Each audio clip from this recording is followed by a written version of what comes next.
আসসালামু আলাইকুম প্রিয় দর্শক। আপনারা বলেন যে বাবুর্চিদের হাতের রান্না এত টেস্ট হয়, আমরা বাড়িতে করি এত টেস্ট হয় না। আপনারা বাড়িতেও টেস্ট করে খেতে পারবেন। দেখুন, আমি এমন একটা রেসিপি আপনাদের সামনে নিয়ে আসছি। আপনারা নেবেন 12 কেজি গরুর মাংস। মাংসেতে মশলা এভাবে দিবেন: সরিষার তেল দিবেন, সয়াবিনের তেল দিবেন না। তারপরে এখানে আমি যেসব মশলা প্রয়োগ করতেছি আপনারা এইভাবে মশলা দিবেন।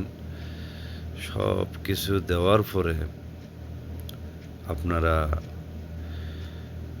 মাপ মতো দিবেন সব কিছুই। দেখেন, আমি দিতেছি। আদা বাটা থেকে ধরে যত ময় মশলা আছে সব কিছু দিয়ে দিলাম।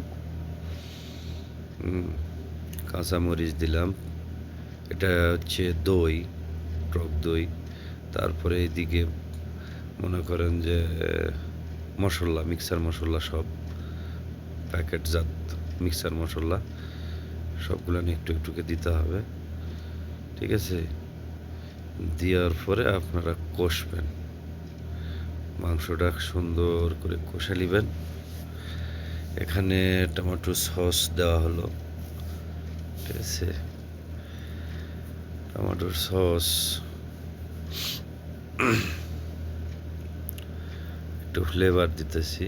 দেখুন, ফ্লেভার দিলে পরে মাংসটা 90% সিদ্ধ হওয়ার পর ফ্লেভার দিতে হবে, তাহলে ভালো। এইভাবে মাংস কষে নিতে হবে। যতক্ষণ না তেল মাংসের থেকে বাড়াইছে ততক্ষণ কষতে হবে। ঠিক আছে?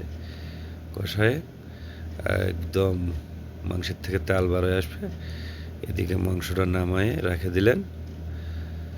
বাস।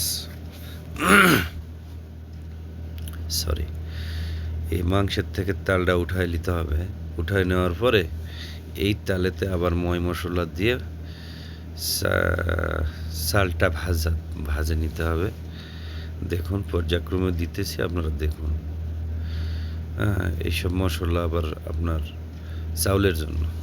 মাংস ওইদিকে থাকে গেল, এদিকে আবার মাংস চালের জন্য এইসব জিনিস দেওয়া হইতেছে। দেখুন, সম্পূর্ণ এভাবে চলবে। পর্যায়ক্রমে একটার পর একটা এইভাবে দিবেন। দেওয়ার পর পানি দিয়ে একটু কষে নেওয়ার পরে এখানে চাউল ছাড়ে দেওয়া হবে। এখানে একটু টমেটোর সস দিলাম। ঠিক আছে? একটু জিনিসটা ঘন হওয়ার জন্য। দেখুন, স্বাদ মতন দিবেন, মরিচ দেওয়ার পরে এখানে চাউল দিয়ে দিলেন। চাউলটা আপনারা না হলে তো 10-7-8 মিনিট কষে নেবেন, যাতে যেন চাউলের ভিতরে সম্পূর্ণ ময় মশলাটা একটু টানে লাই। ভালো মতো ভেজে নেওয়ার পরে তারপরে পানি দিলেন, মাপ মতো পানি দিলেন। 1 কেজি চালে 1400 গ্রাম 1500 গ্রাম চাল পানি হলেই যথেষ্ট। এখানে একটু ফ্লেভার দিলাম। গুঁড়া দুধ দিলাম 250 গ্রাম। ব্যাস, ওকে।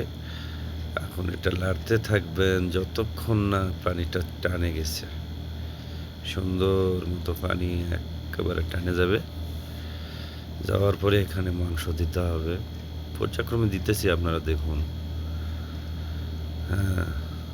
প্রায় টানে গেছে। দেখুন কি অবস্থা। ঠিক এভাবে আপনারা ফাঁক করবেন।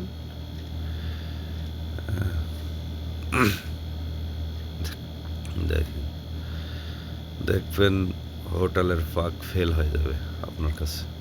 হোটেলের ফাঁক আর পারত না। আর মাংসটা এমনভাবে নেবেন যাতে যেন প্রত্যেকটা জায়গায় মাংস চলে যায়। তারপরে এখানে সরিষার তেল দিতে হবে।